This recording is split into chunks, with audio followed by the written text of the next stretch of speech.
Guys, आज हम 15 अगस्त के उपलक्ष्य में बहुत अच्छा इंपॉर्टेंट टॉपिक बताने जा रहे हैं। क्या है भारत की आजादी का राज, कैसे मिली आजादी, क्यों मनाते हैं 15 अगस्त, और सबसे महत्वपूर्ण चीज आजादी के अंदर हम जानेंगे किन किन स्वतंत्रता सेनानियों का बहुत बड़ा योगदान था। सबसे मुख्य नाम जानेंगे।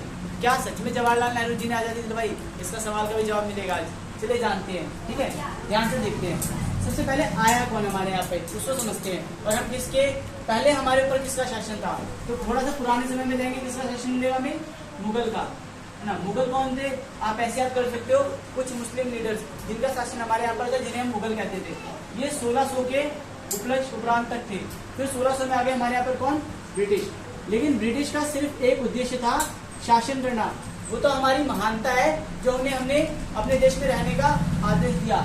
वो सिर्फ और सिर्फ व्यापार के उद्देश्य से आए थे। किस उद्देश्य से आए थे? व्यापार और लाभ। उनको दो चीजें समझ आती है, व्यापार और लाभ।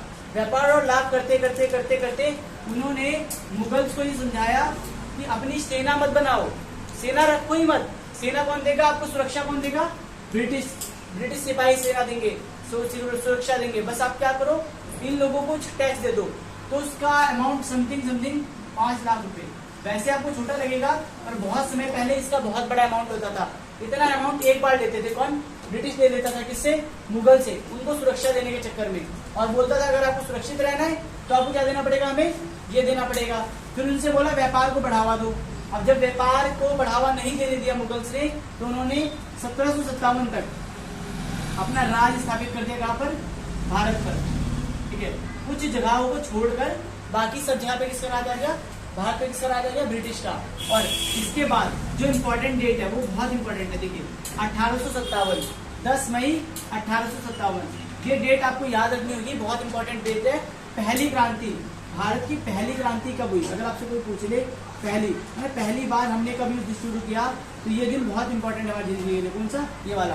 पहली क्रांति कब हुई? 10 मई 1857। अच्छा, एक चीज समझिए हम, फिर क्रांति हुई क्यों? किसको पता चला क्रांति करनी है? तो समझिए 200 साल, यहाँ से अगर आप हिसाब लगाएं तो यहाँ तक मान लो 200 साल तक तो हमें ये नहीं पता चला कि हम क्या है? गुलाम है। हमें ये नहीं समझ आ रहा है कि हम क्या ब्रिटिश के अंडर जा चुके हैं। हम किसके रूल फॉलो कर रहे हैं? ब्रिटिश के रूल फॉलो कर रहे हैं। हम अपना शासन ही भूल गए हैं। अब किसने क्रांति की शुरुआत करी? एक व्यक्ति का नाम याद कर लो, बस एक व्यक्ति का नाम। पहली क्रांति का पूरा योगदान किसको जाता है?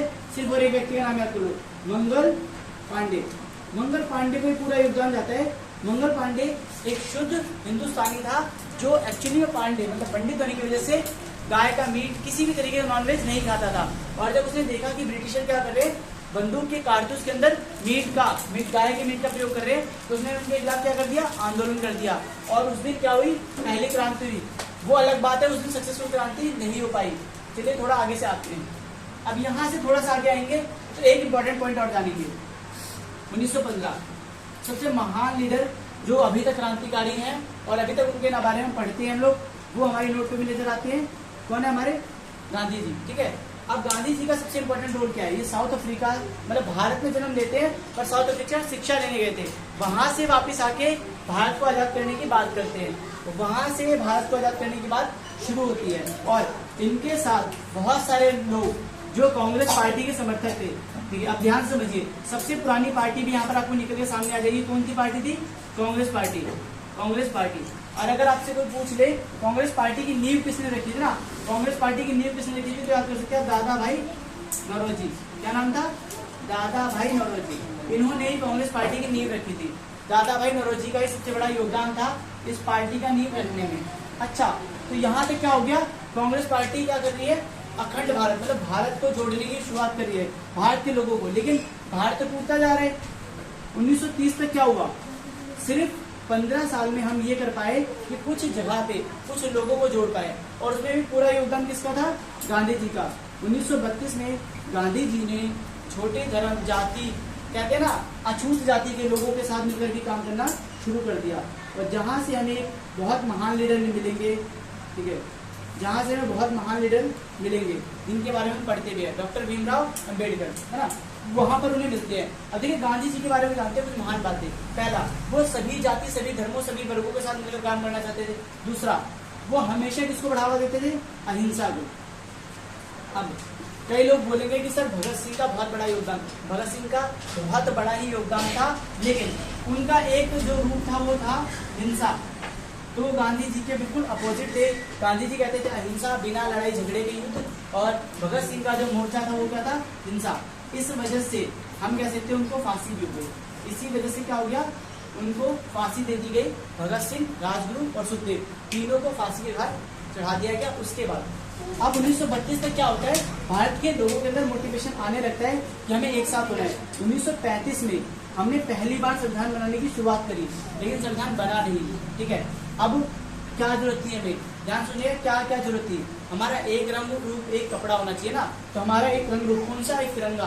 तिरंगे की नींव रखी गई। सबसे पहले तिरंगे का लोगो लॉन्च किया गया और तिरंगा का वहां पर निर्माण किया गया। उसी टाइम पे हमारा राष्ट्रगान भी बनाया गया। अब ये सब करता गया है, राष्ट्रगान से होता गया है। देखिए ये जो राष्ट्रगान है, वंदे मातरम, ये सब चीजें क्या कर रही थी, लोगों को मोटिवेट कर रही थी, एनर्जेटिक कर रही थी। और जैसे मान लीजिए अब अलग अलग कपड़े पहनेंगे तो पहचान में नहीं आएंगे, लेकिन जब हम सारे एक तिरंगा लगा के घूमेंगे तो जाति पाति धर्म भेदभाव से बढ़कर इस देश की नींव है। जाति पाति सब कुछ खत्म हो जाता है जब तिरंगे की बात आती है ना। जब हम भारत की बात करते हैं तो वहाँ पर धर्म नहीं आते हैं। तो तिरंगे की बात करी गई, राष्ट्रगान की बात करी गई। और 1942 में फाइनली जो मुहिम थी, जो सबसे इम्पोर्टेंट वर्ड है, डू और डाई, करो और मरो। उस दिन लोगों ने सोच लिया था कि भारत को आजाद कराने के लिए हमें अपनी जान देनी पड़ी, तो वो भी हम दे देंगे। और ऐसे करते करते करते करते 1946 आता है। 1946 बहुत इंपॉर्टेंट डेट है। 9 दिसंबर 1946 से हमारे यहाँ पर क्या बनना शुरू होता है, संविधान। ब्रिटिश ने कहा संविधान बनाओ, तो हम लोगों ने अपना खुद का संविधान बनाने की शुरुआत करी। अब सब जानते होंगे संविधान निर्माता किसे कहते हैं बच्चों। संविधान निर्माता हमारे डॉक्टर भीमराव अम्बेडकर है, जो हमें कहाँ मिले थे, अछूत जाति से, ठीक है। संविधान निर्माता डॉक्टर भीमराव अम्बेडकर थे। लेकिन इस कहानी के बाद हुआ क्या, 15 अगस्त 1947, है ना। अब 1947 को हमें आजादी मिली, उससे पहले कुछ चीजें जानते हैं कि सर 15 अगस्त को क्यों आजादी दी गई है, ठीक है। 15 अगस्त को क्यों आजादी दी, देखते हैं। ब्रिटिश कहते थे सबसे अशुभ दिन कौन सा है, 15 अगस्त का दिन जो था सबसे अशुभ माना जाता था, इसीलिए उन्होंने 15 अगस्त को हमें आजाद किया था, ठीक है। इतिहास के पन्नों में पढ़िए, वो मानते थे ये दिन क्या बहुत अशुभ है, इंडिया का बुरा होगा, ये होगा वो होगा, इसीलिए उन्होंने कब आजाद किया, हमें 15 अगस्त को आजाद किया। और पाकिस्तान को कब आजाद किया, 14 अगस्त 1947 को, ठीक है, 1947। सर डिफरेंस क्या था, इनको आजाद किया गया 11:58 पे, और एग्जैक्ट कुछ मिनटों बाद भारत को आजाद किया गया 12:02 पे, ठीक है। तो अप्रोक्स इस कहानी से क्या समझ आता है कि हमारा देश जो आजाद हुआ है वो ये सोच के आजाद किया गया कि अशुभ होगा, लेकिन आज देखिए 75 साल हो गए हमें आजादी को, और बिल्कुल स्वतंत्र रूप से हमारा देश आजाद है। Thank you.